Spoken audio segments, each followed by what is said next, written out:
Bonjour les amis. Alors pour ce jour 18 de mon défi, j'ai fait un mixte entre la ville et la campagne en tournant cette vidéo dans la nature, puisque c'est ce qui moi me nourrit, mais tout en étant en fait avec des jolies chaussures et donc des habits qui sont plus pour la ville.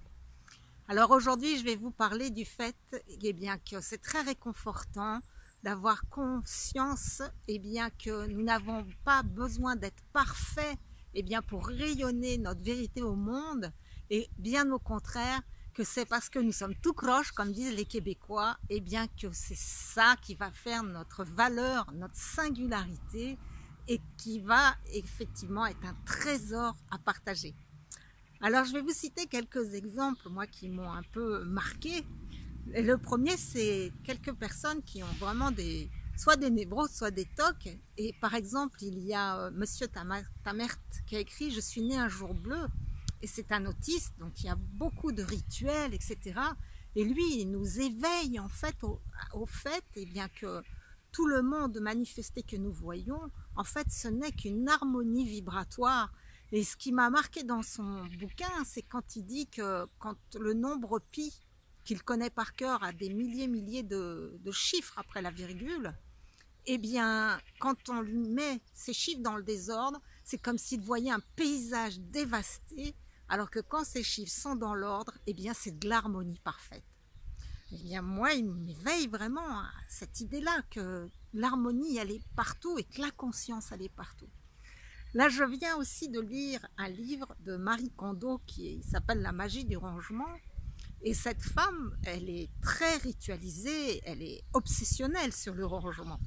Eh bien, elle en a fait de cette passion un métier, et un métier rémunérateur, et même son livre est traduit dans plein de langues différentes.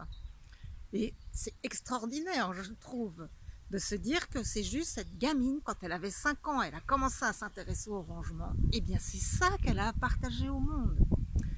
Et moi, elle m'éveille au fait que puisque tout est conscience, eh bien je dois faire attention, même à la manière de ranger mes chaussettes.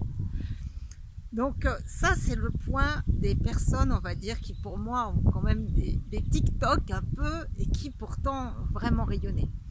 Ensuite, il y a les personnes qui ont eu des vies vraiment difficiles. Quand on pense à Donald Milch, qui a écrit « Conversation avec Dieu », il a été SDF, quoi. Jusqu'à être SDF avant de s'ouvrir à cette dimension subtile.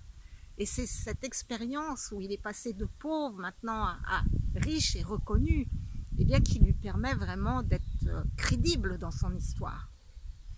On peut parler aussi de J.K. Rowling avec Harry Potter, et qui a écrit son bouquin sur dans des cafés, et qui était dans une situation financière difficile. Et c'est ce qu'elle vivait au quotidien qui l'a inspirée pour écrire ses œuvres. Donc vraiment, je nous invite à nous faire confiance de ce qui nous passionne, et bien c'est ça que nous avons à partager au monde sans se prendre la tête. Et puis comme vous êtes beaucoup à m'écouter, être thérapeute, ou en tout cas dans une relation d'aide d'une manière ou d'une autre, eh bien j'aime beaucoup quand Frank Robvet dit « il n'y a pas de mauvais thérapeute ». Pourquoi il n'y a pas de mauvais thérapeute? Eh bien parce qu'en fait, le mauvais thérapeute, il va rencontrer la personne qui a besoin de rencontrer ce mauvais thérapeute pour apprendre une leçon.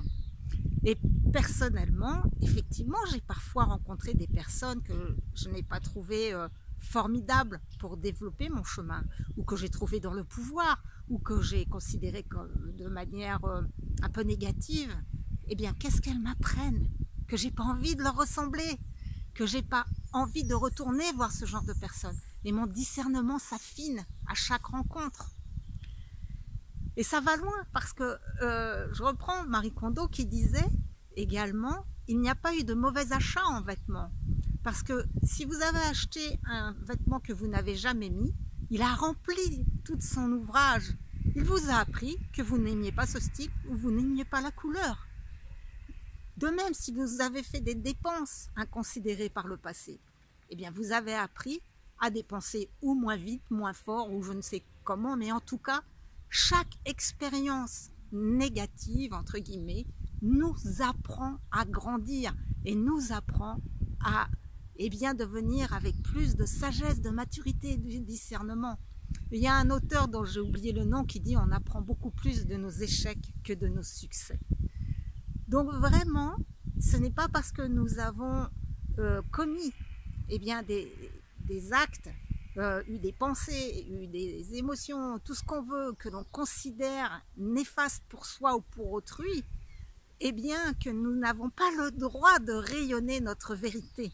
Parce que c'est de ça dont le monde a besoin, que nous rayonnons notre vérité dans notre imperfection, mais que nous soyons transparents, vibrants, vivants, et ensemble, comme ça, nous progressons.